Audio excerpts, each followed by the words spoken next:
সঞ্চিতার জ্ঞান ফিরতেই চিত্রার পর্দা ফাঁস হয়ে গেল। সম্পূর্ণ জানতে ভিডিওটিতে একটি লাইক করে দেখতে থাকো। গল্পের শুরুতেই আমরা দেখতে পারি যে চিত্রা মনে মনে ভাবতে থাকে, বেশ হয়েছে, সঞ্চিতার আর কোনো দিনও স্মৃতি ফিরবে না, এর থেকে ভালো কিছু বোধহয় আর হতে পারে না। আর অন্যদিকে ডাক্তারবাবু বলে ওনার যে আঘাতটা লেগেছে সেটা যথেষ্টই গুরুতর, যতক্ষণ না জ্ঞান ফিরছে ততক্ষণ আমি সেরকম কিছু বলতে পারবো না। কয়েকটা ওষুধ দিয়ে গেলাম, ওনাকে খাওয়াবেন। অগ্নির তো এই কথাটা শুনে খুবই খারাপ লাগে। অগ্নি তখন বলে, এরকম বলবে না ডাক্তারবাবু, আমার মায়ের কিচ্ছু হতে পারে না, আমার মা সুস্থ হয়ে যাবে বলুন। ডাক্তারবাবু বলে, সময়টা যাক, তারপর বুঝতে পারবো, যতক্ষণ না সময় যাচ্ছে ততক্ষণ আমি কিছু বলতে পারবো না, একটু অপেক্ষা করতে হবে।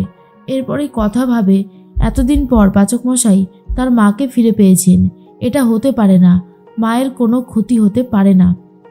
তখনই অগ্নি বলে, এবার আমি কি করব কথা, আমার জীবন থেকে যে সব কিছু শেষ হয়ে যাচ্ছে। তখনই পিসিয়া বলে, তোমরা সবাই ভগবানের কাছে প্রার্থনা করো, আমি বড় বৌদির পাশে আছি, বড় বৌদির পাশ থেকে আমি কোথাও সরব না। কথা নিচে এসে গান করতে শুরু করে দেয় ভগবানের উদ্দেশ্যে, যাতে ভগবান তাড়াতাড়ি সঞ্চিতাকে সুস্থ করে দেয়। তার সাথে রয়েছে অগ্নি। অগ্নি এই সমস্ত কিছু দেখে আর চুপ থাকতে পারে না। অগ্নি নিজেও ভগবানকে ডাকতে শুরু করে। কিছুক্ষণ পরেই দেখা যায় সঞ্চিতার জ্ঞান ফিরছে। সঞ্চিতার লেখা বলে ডেকে ওঠে। তখনই পিসিয়া বলে, বড় বৌদি তুমি আমাকে চিনতে পেরেছো? আমি সত্যি বুঝতে পারছি না, তুমি চিনতে পেরেছো? সঞ্চিতা বলে, হ্যাঁ লেখা, কিন্তু এটা তো আমাদের বাড়ি না। লেখা বলে, হ্যাঁ তো, এটা তো গুড়েলে এসেছি আমরা, কত মজা হচ্ছে জানো, তোমার যে সব স্মৃতি মনে পড়ে গেছে তার জন্য আমার কি ভালোই না লাগছে। অগ্নি অনেক কষ্ট করে তোমার স্মৃতি ফেরানোর চেষ্টা করেছিল। এরপর এই চিত্রার কথাই বারবার ভাবছিল কথা। আর এদিকে সঞ্চিতার যে জ্ঞান ফিরে এসেছে সেটা কিন্তু এখনও কেউ জানে না। তখনই লেখা বলে, তোমার জন্য আমরা সবাই এখানে এসেছি যাতে তোমার সব কিছু মনে পড়ে যায়। সঞ্চিতা বলছে, আমার কয়েকটা বছর পুরো অন্ধকার জগতে কেটেছে, কোনো কিছুই আর মনে পড়ে না। তবে যতদূর মনে পড়ছে এই পুজোতে তো সাগর দই লাগে, তাই না লেখা? সাগর দই বানানো হয়েছে। এরপর লেখা বলে, বড় বৌদি তুমি হয়তো জানোই না, তোমার ছেলে অনেক বড় শেফ হয়েছে, সে অনেক কিছু করতে পারে জানো। সাগর দই বানানোর অনেক চেষ্টা করেছিল, কিন্তু তোমার মতন সেই টেস্ট আনতে পারে না বলে খুব কষ্ট পায় ছেলেটা। আজ তোমার এই স্মৃতি ফেরার খবরটা শুনে সব থেকে বেশি যদি কেউ খুশি হয় তাহলে কিন্তু সেটা অগ্নি। এরপর যখন কথা আর অগ্নি গান থামিয়ে দেয় তখনই চলে এসেছে সঞ্চিতা আর বলে, এই নাও বাবা সাগর দই, সাগর দই ছাড়া যে এই পুজো সম্ভবই না। তখনই অগ্নি মনে মনে একটা কথাই ভাবতে থাকে, তাহলে কি সত্যি মায়ের স্মৃতি ফিরে এলো?